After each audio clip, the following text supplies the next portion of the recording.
Hello, in this video I will talk about magic in Songs of Conquest.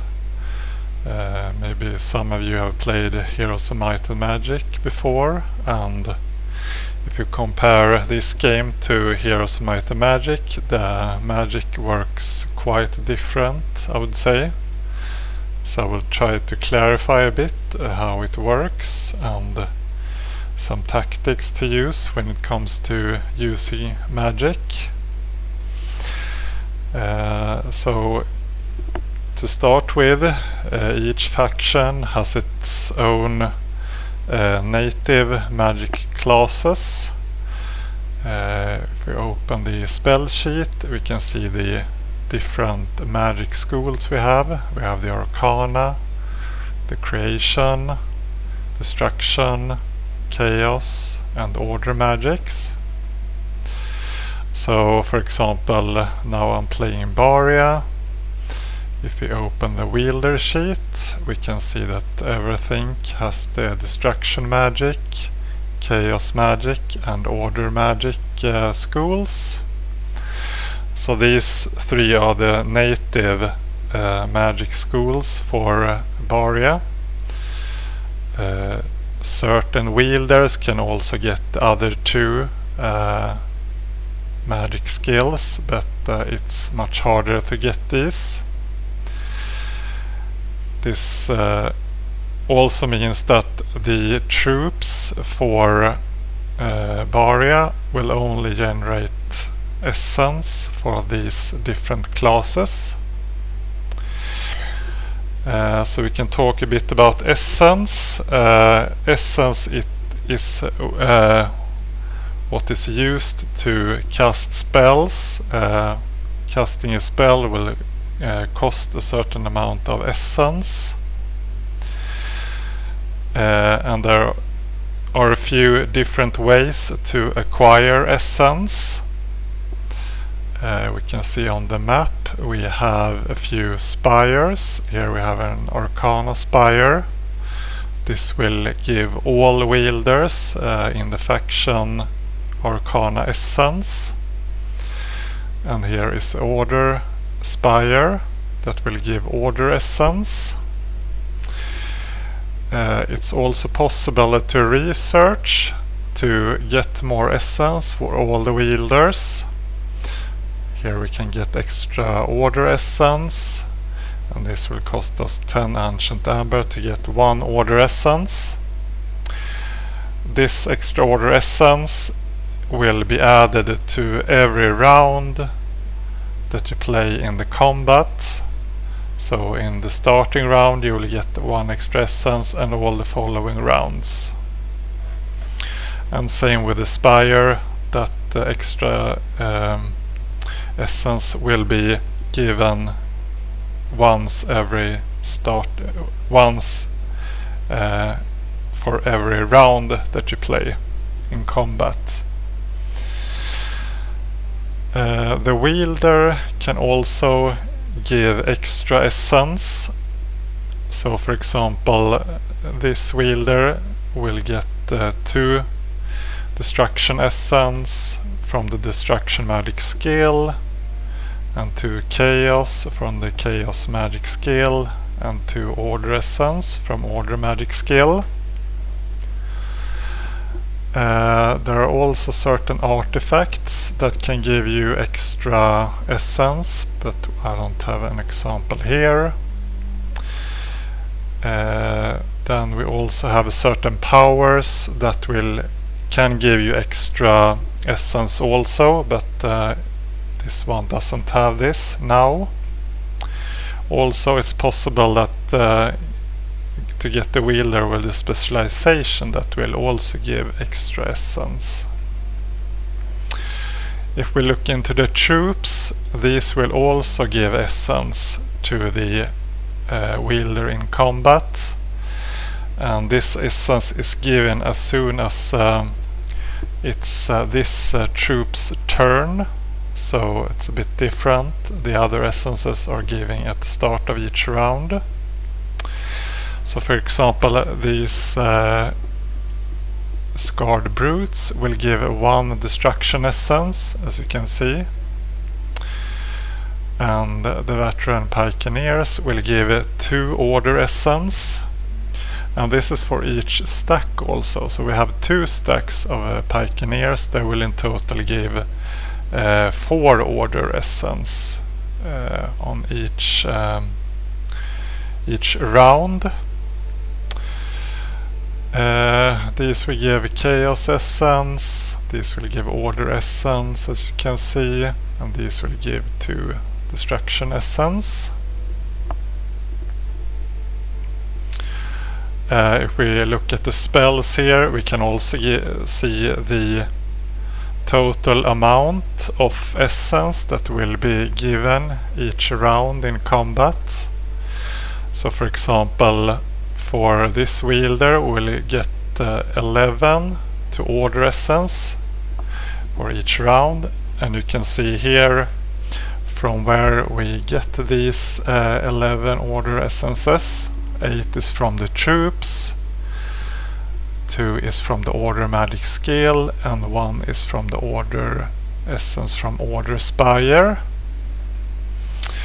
And same here for the Chaos and all the other ones. And we can also see that this says tier 2. This is because we have Chaos Magic level 2 skill. And of course, the better skill you have on your wielder, the more efficient it will be to cast spells. So for example, if you take the Chaos step, for everything that has Chaos skill level 2, he will move a friendly target 2 hexes. And if we take Nimander Breeze instead, for the same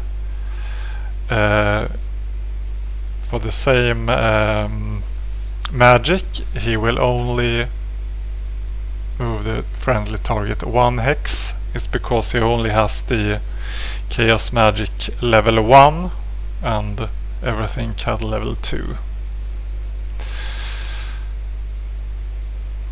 We can also see all the available magics that can be cast during combat and how much essence they cost. Also a description of what they will do, the duration, and so on. At the bottom you can also see when it's possible to first cast this, and this is based on how much essence we earn during every round. So for example, we get 5 essence every round, thus it's possible to cast this spell in the first round. And of course, the further down you go this list, the more powerful spells we get, but then they are also more costly. There are also combinations of different schools that will enable you to cast different spells also. For example, this one will require both our Order and Arcana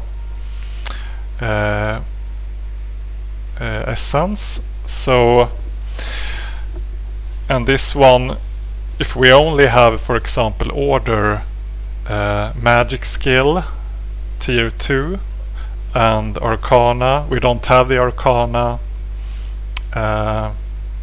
skill at all, then we will only be able to cast this spell at level 1.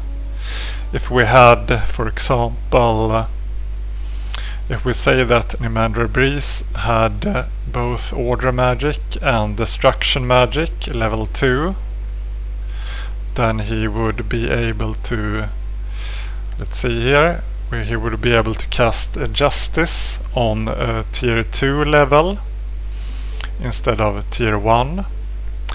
and it would cost the same amount of essence, but it would be more powerful. In this case, he would be able to kill 2 units when he casts the spell instead of 1. So it's much more powerful, of course, to be able to cast spells on higher tiers. Then we also have something called spell damage power. So we could say that a wielder has 100% spell damage power to start with, and this can be extended then. We have certain objects that will give you more percent, I think 10%. Certain artifacts, for example this one will give 30% spell damage power. So we can see here that this wielder has 50% spell damage power. This is from these 2 artifacts. So if we remove these 2, it doesn't say anything, but that's because he will have the base spell damage power, and that is not 0. You could say that it's 100%, and then when you add these 2, you will get 50% extra spell damage power. So if we take this spell, for example, Boiling Blood, now this will give 15 damage when Nimander Breeze casts this one. And if we remove these artifacts, what do you think it will be instead? It will not be 0, it will be 10 damage instead, which is the base damage for him. And we can see that Everthink, for example, he's got 0 spell damage power, but he has Chaos Magic level 2, and for him the same spell will deal 15 damage instead. So this is due to he has Chaos Magic skill level 2, whereas Nimander Breeze only had level 1.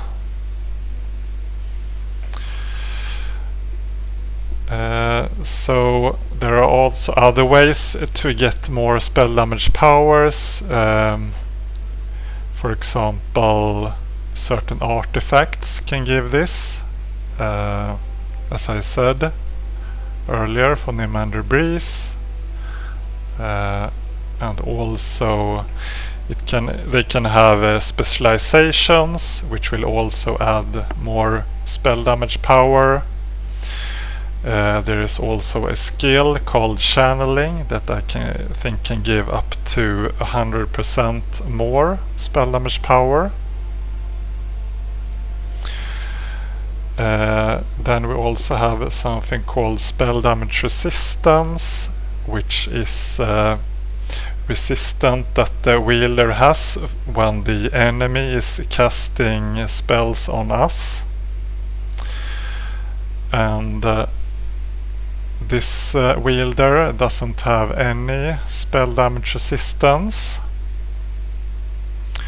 But if we look at Everthink, he has 50% spell damage resistance, and 40% is from the specialization he has.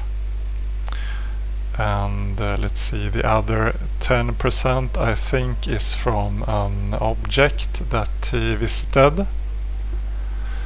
I think we have one up here. Let's see.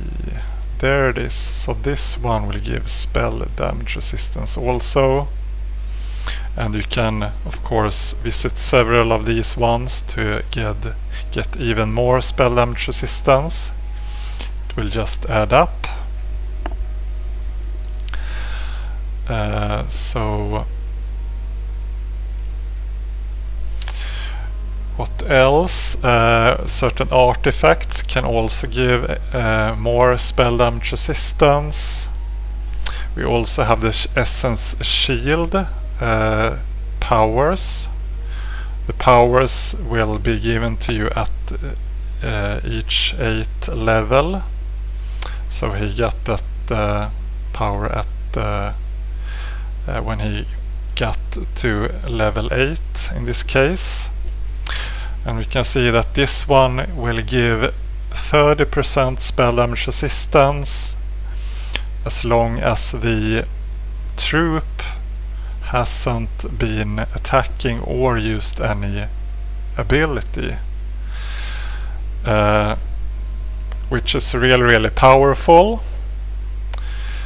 And this one also gives ranged and melee resistance, as you can see. And also the troops can give you itself spell damage resistance. So for example, these guard brutes have 50% spell damage resistance, as you can see. So if we take an example for the brutes, in the beginning of the combat they would be given 50% spell damage resistance from their own resistance plus 50% spell damage resistance from the wielder, which is 100%, and before he has attacked or used an ability he will get 30% extra, which is 130% total. However, he will not get this number of resistance because I think the maximum is 90%, if I'm not mistaken. So he will maximum get 90% of those. But there are certain spells that can negate the resistance. For example, the sabotage. We can say that if the enemy were to use this spell on us, he would negate 10% of our spell damage resistance.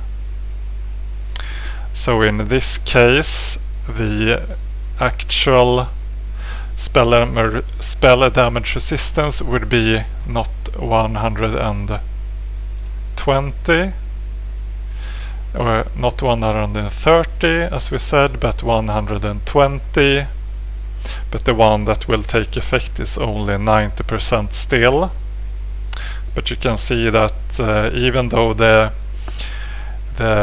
opponent uses spells to negate our spell damage resistance, we still have a spare that we can use, so it makes it useful to have more than these 90% that can effectively be used if the opponent uses these spells that will negate the spell damage resistance.